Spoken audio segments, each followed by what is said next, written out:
Hi guys, welcome to Rinschef and Rin's Kitchen.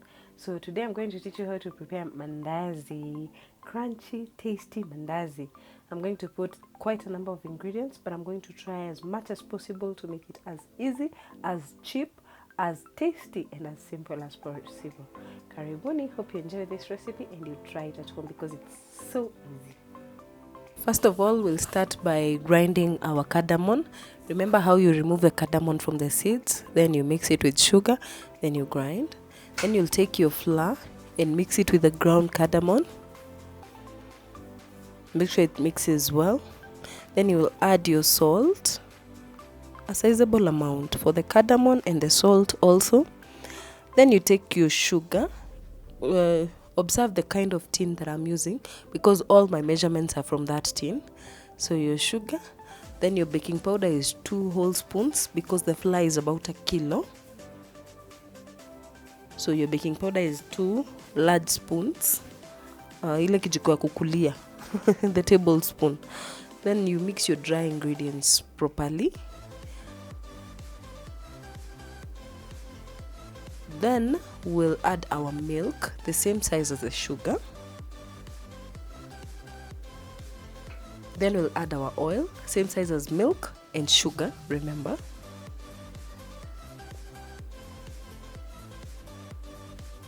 And then we will use warm water, not hot, not cold. Make sure you just preheat your water.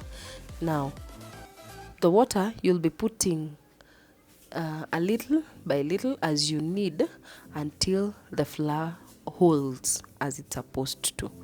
And guys, remember at this point you can add your eggs if you want your mandazis to have some egg flavor, but it is not mandatory, it is not compulsory. Like you can see on this particular mandazis, I am not adding the eggs, but you can add your eggs at this point. If you're needing the same amount as me, 1 kilo of flour, you can use 1 egg. If it is 2 kgs, you can use 2. But as you see, we just add a little water until the flour holds nicely as it's supposed to. Again, we are not folding na nguvu. We're doing it softly, slowly, because if you do it vigorously or hard like the one for chapati, if you need your flour, if you need your dough na nguvu mingi, then your mandazis will be hard. If you want your mandazis to be soft and crunchy, you just need to do it slowly. Unakanda lakini pole pole, usikande na nguvu mingi, usifanye kama unga ya chapati. Don't use a lot of force, just do it slowly until it holds completely. So notice how I'm doing it. Pole pole. Don't make it too fine. So once it's done, once you've knead it imeshikana, notice how it looks. Haijakuwa completely fine.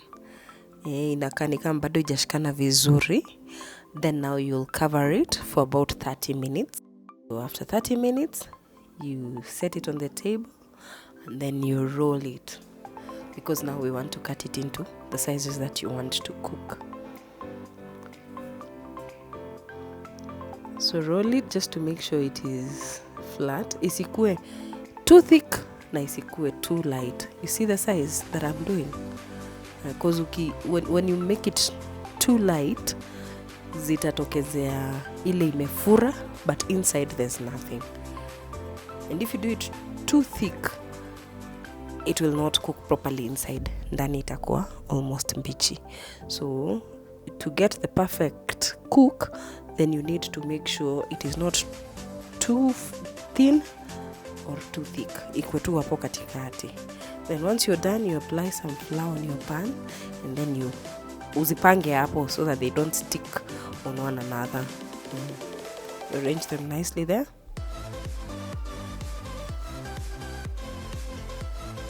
As many as your pan can hold. You see, after you've put flour, you can do them on top of zingine.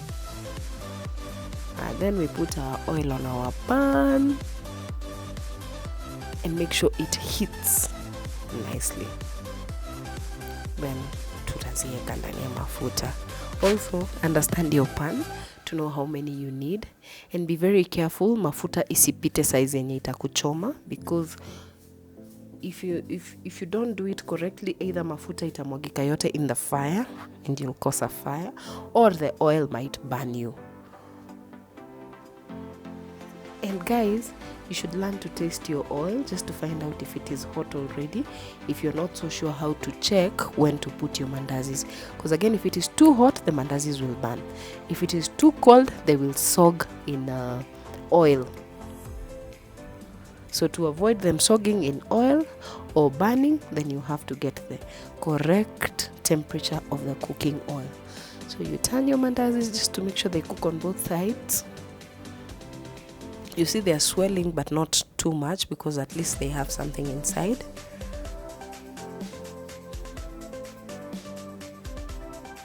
And they look tasty.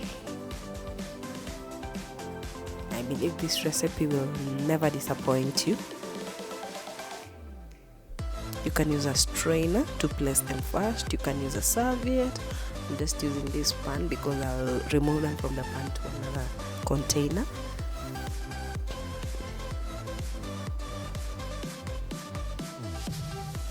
Repeat the process until all your mandazis are done. And there we have our crunchy and tasty mandazi. You should definitely try this recipe at home.